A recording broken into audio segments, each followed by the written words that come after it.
Ladies and gentlemen, a very good afternoon to you all. And this moment is probably one of the happiest moments for me, as we are here to appreciate and thank the assistance provided by DFAT to our schools in the north that suffered devastation during TC Yasa. After TC Yasa, one of the biggest nightmares for the ministry was to see how best we can get the schools fixed up and to ensure that we manage to stick to the timelines for the school opening for 2021. We were already challenged by COVID-19, and the impact that TC Yasa brought to us was sort of traumatic as well.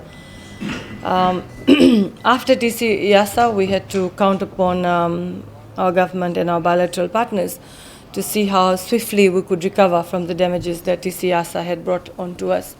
And I stand here very proudly to say a very big thank you to the Australian government and the team from DFAT for coordinating this assistance with us in a very short time. I think today or tomorrow will mark 1 month since TC Yasa affected Fiji. And I must say that we have achieved a lot. The lessons learned from TC Winston actually guided us in our rehabilitation efforts. And I can proudly say that tomorrow schools will be ready for all of our 196,000 students who will be making their way. Of course, we do understand that many families are still reeling from the aftermath and damages of TC Yasa, but there's a lot of help on the ground to assist these families get back on their feet. As a government, we are still on the ground, very much on the ground with our people and providing them with the much needed assistance.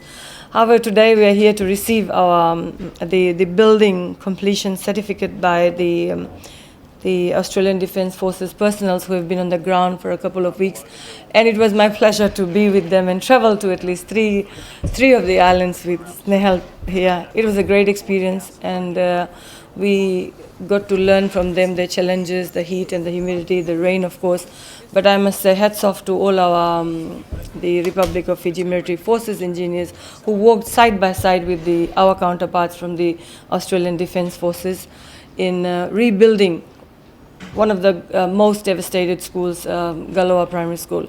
Galoa has close to 73 students, and I'm sure the new buildings will be a much pleasing sight when they return to schools tomorrow. And of course, the community and the management will get back to the cleaning up process that will follow from today. But very much appreciate the hard work of the Australian Defence Forces.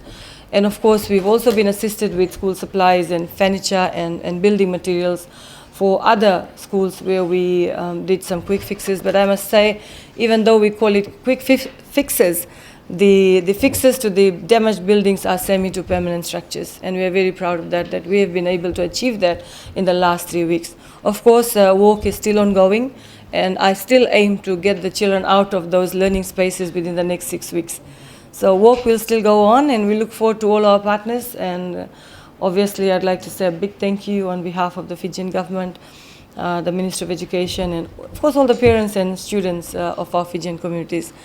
So thank you, and thank you very much, and we look forward to working with you within our Vuvale partnership. And Australia has always stood by us and has been a friend to Fiji in times of our challenges, and Fiji stands to support you in future through our bilateral cooperation. So thank you, and a big thank you to the team out there who worked, tirelessly to ensure that the building was completed and is ready to be handed over to us today. So, Vinaka Bakelevu, and thank you very much. Thank you. Thank you very much.